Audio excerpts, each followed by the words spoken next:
Hey everyone, I'm Dr. Angelica in the 60-Day Challenge Yourself. Day 33. Do you need a spiritual facelift? Maybe it's time to remove some of those old emotional scars. You know, when we have emotional wounds and emotional scars, we cannot smile. We don't find joy in the things that we do because we're carrying a lot of weight. Now you need to start smiling and enjoying life more. Joy will boost your energy. It's going to help you accomplish your goals, accomplish your dreams, because you have this inspiration and this motivation to do something. But when you're down and the emotional wounds are very heavy, you do less because you're more focused on maybe sometimes we're focused on revenge, sometimes we're focused on hurting other people because we are hurt. And when we're hurt, then sometimes we tend, not at the conscious level, but at the unconscious level, we tend to hurt other people. So having that spiritual facelift is necessary for everybody.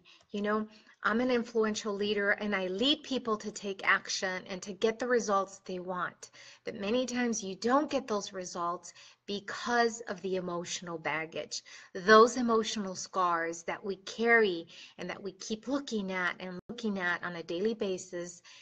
Sometimes we're not even conscious of it, and we begin to fall behind and not move forward in achieving our goals. Now, like I said, we forget to smile. We forget to find joy in things, in people, and in places.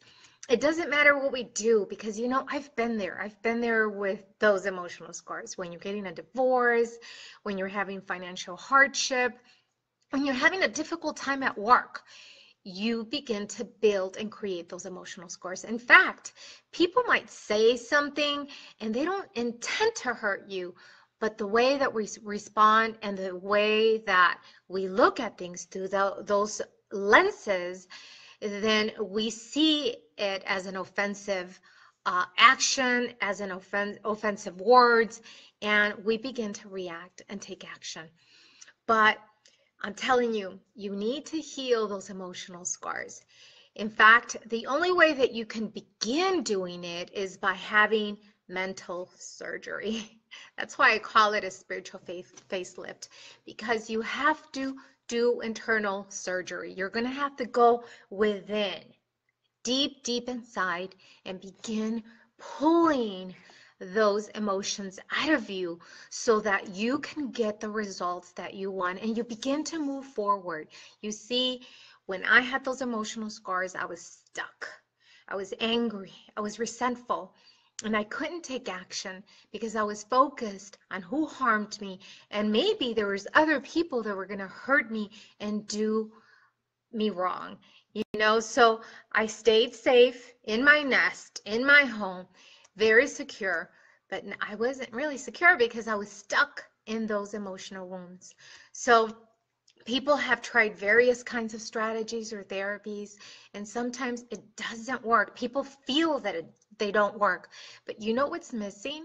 That we go and we get these therapies, because I've done a lot of treatments and like neuro-linguistic programming, hypnosis, life regression. I've done a lot of inner work. And what I did discover that what a lot of people fail to do is they fail to take action and plan exactly how they're going to move forward.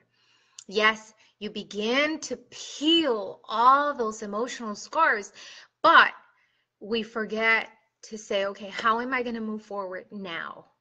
And begin to create a space of safety and begin telling yourself, I am safe. I am safe. And when someone says something to you that might hurt you, then, you know, say, this is not about me.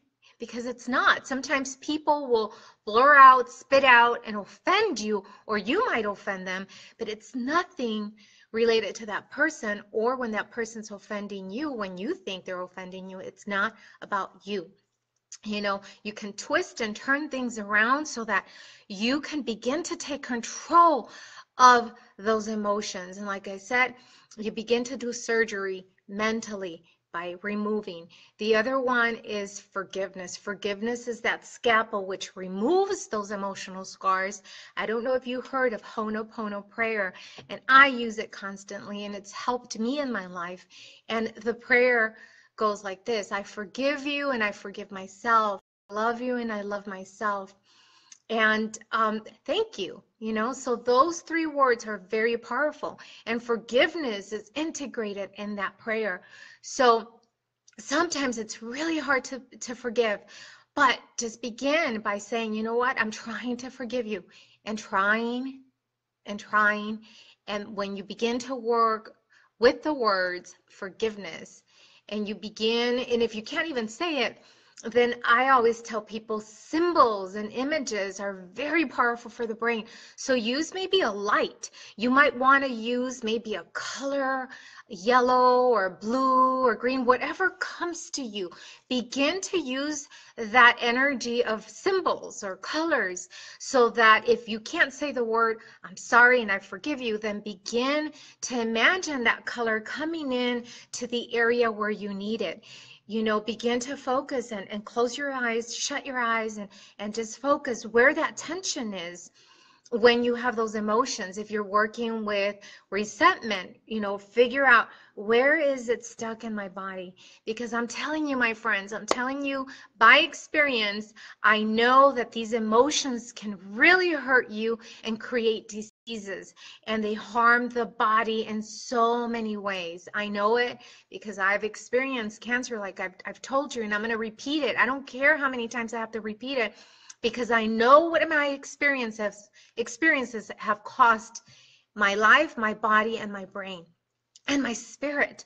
I know what they've cost my whole being. So because I know it, and I know what I've done, I know what works to be able to heal those emotional scars, I'm here to tell you that you can start today. And the simplest way to do it is through forgiveness. And if you can't do it by using the words, use colors.